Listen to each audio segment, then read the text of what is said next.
The Cleveland Cavaliers have finished their offseason.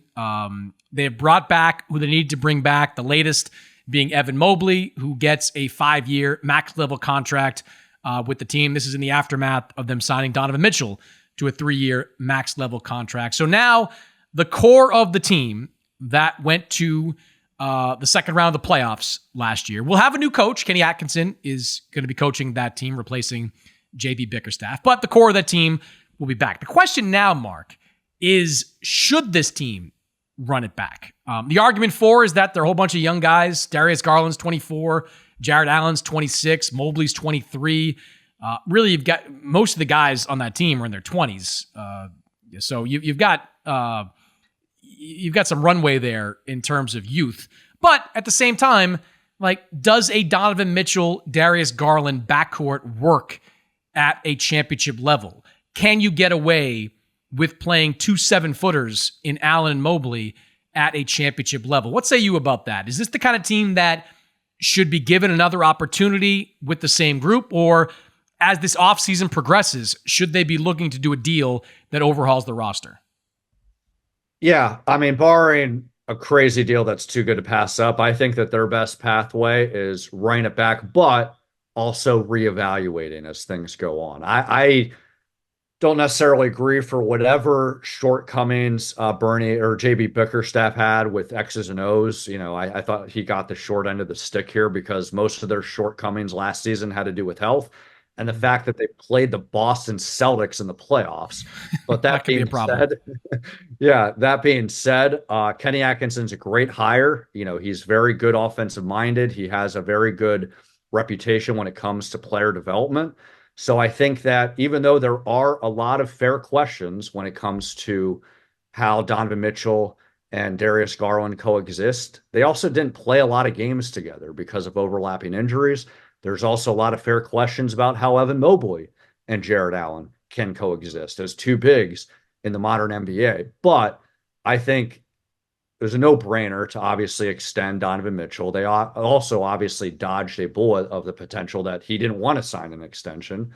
I also thought it was a no-brainer to sign Evan Mobley to an extension because it's a rookie extension. He's a really great defender. I think that he also has a lot of offensive potential under Kenny Atkinson. I think now the questions moving forward, I think, are twofold. The first part is to what you said. Can Evan Mobley and Jared Allen coexist? I think defensively they can. They're great big rim protectors. Can they coexist offensively? Kenny Atkinson in his press conference mentioned that he's going to look for different ways in his playbook to make them more efficient. Offensively, we'll wait and see on that part. And then the second part is Darius Garland and Donovan Mitchell. I have more optimism on that chemistry offensively just because they haven't had as much time together.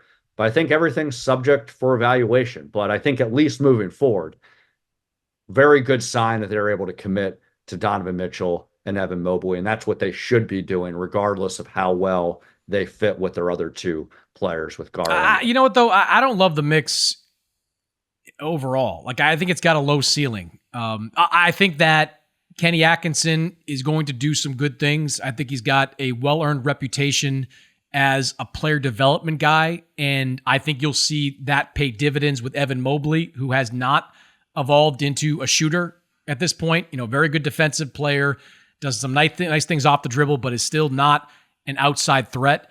I don't know that Mobley and Allen can coexist at a championship level. Like, I give them credit for pulling it off. Like, they effectively zigged when everybody else was zagging, you know, going to play small ball. They said, no, we're going to go big. And they basically got Jared Allen for nothing as part of that James Harden deal.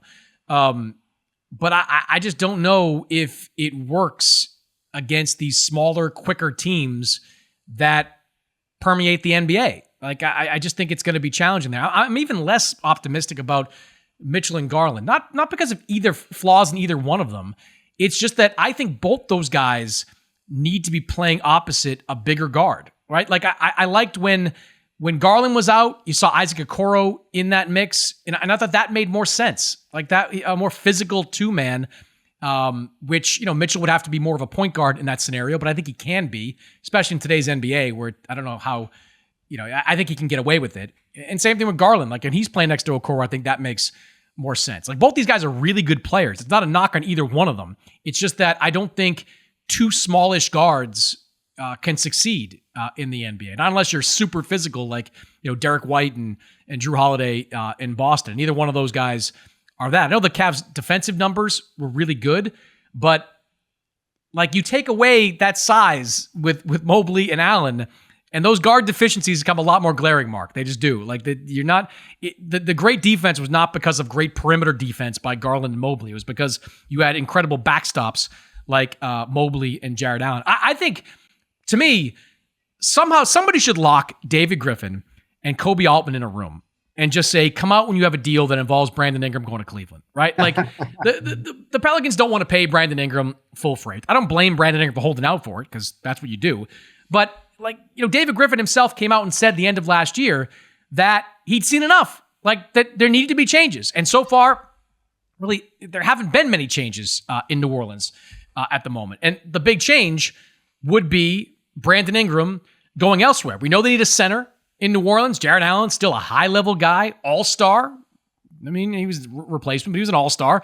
Good. I think he'd be good opposite Zion Williamson. If I'm the Pelicans and the Cavs, I know it's complicated because the salaries are big, but Brandon Ingram on Cleveland makes sense.